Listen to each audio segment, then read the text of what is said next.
Salut tout le monde, comment allez-vous? Moi ça va plutôt bien aujourd'hui. On se retrouve pour une nouvelle théorie sur Dragon Ball et aujourd'hui on va parler un petit peu de Ginyu. Ginyu qui est un personnage assez intriguant, voilà, et que il a un pouvoir assez spécial, c'est qu'il peut échanger de corps, voilà, tout simplement. Et c'est une attaque que je me pose quand même plusieurs questions.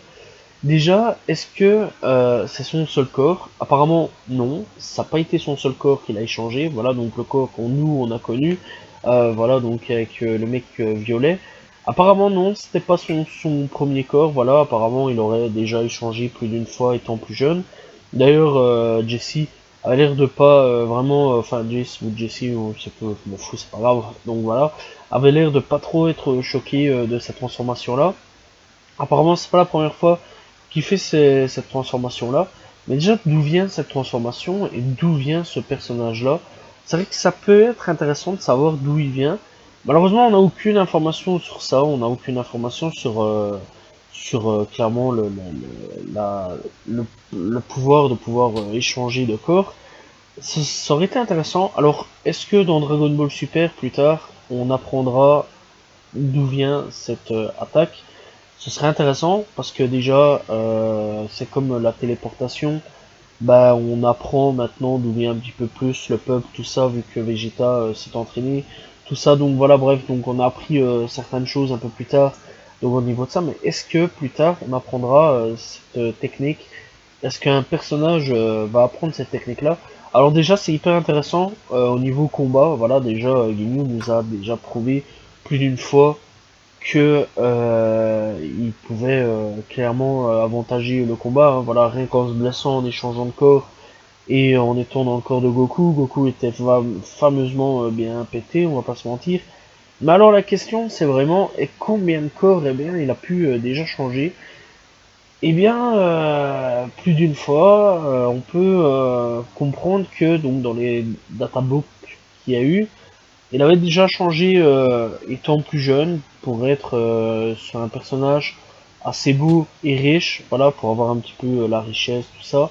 Seulement ça lui a pas plu, il a préféré le combat, donc il a rééchangé de corps, apparemment, pour être dans un personnage beaucoup plus puissant. Et apparemment, à chaque fois qu'il trouve un personnage bien plus puissant, il a l'air de changer. Malheureusement, on n'a pas les comptes complets, mais ça fait déjà à peu près 2 à 3 fois, clairement. Donc voilà un petit peu là-dessus. Donc il y avait son premier corps normal, où il a appris la technique. Son corps pour être une personne plus riche, puis une personne un peu plus puissante. Et après, il a changé de corps au fur et à mesure. Et on a, après Sangoku, on a une tentative sur, enfin, il y a eu Bulma, il y a eu la grenouille, il y a eu puis le dernier avec Dragon Ball Super avec le type, je sais plus vraiment comment il s'appelle, c'est pas grave. Voilà, c'est quand Freezer s'est ramené où il échange de corps. Mais clairement, ouais, il y a déjà à peu près, on fait les comptes, 7 à 8 personnes. Mais est-ce que il y a déjà eu d'autres personnes plus avant? C'est la question que je me suis déjà demandé. Et clairement, déjà 8 personnes, je trouve que c'est déjà exceptionnel.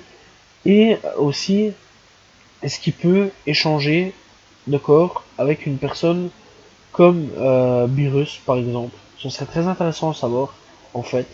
Et clairement, est-ce que cette évolution-là peut aller beaucoup plus loin, peut aller vraiment beaucoup plus loin en termes de ce pouvoir-là? Est-ce que ça peut évoluer en termes de choses?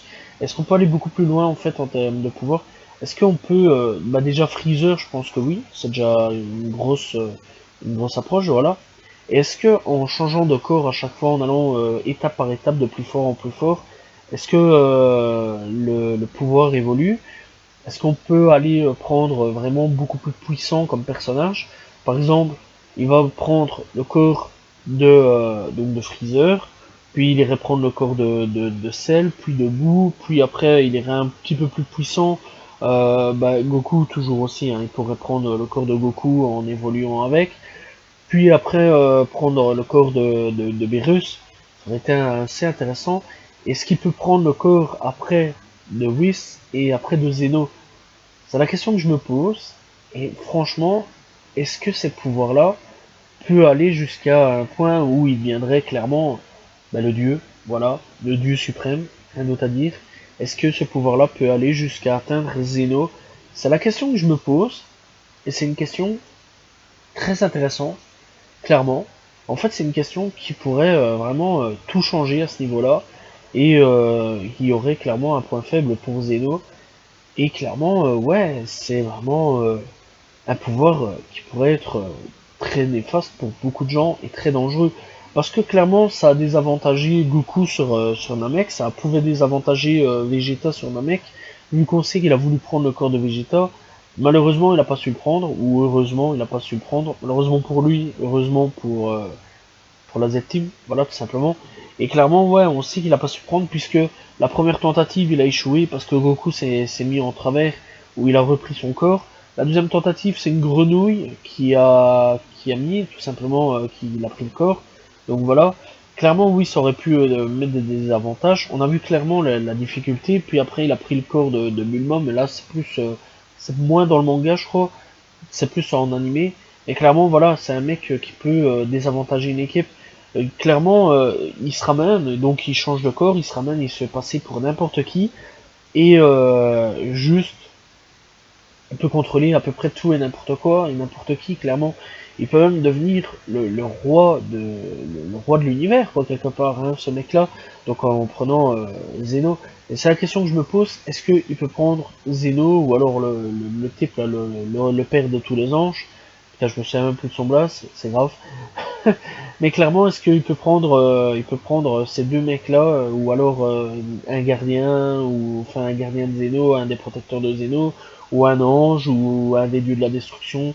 C'est la question que je me pose, et clairement, est-ce qu'il peut faire évoluer aujourd'hui son attaque à un point suprême où il serait intouchable?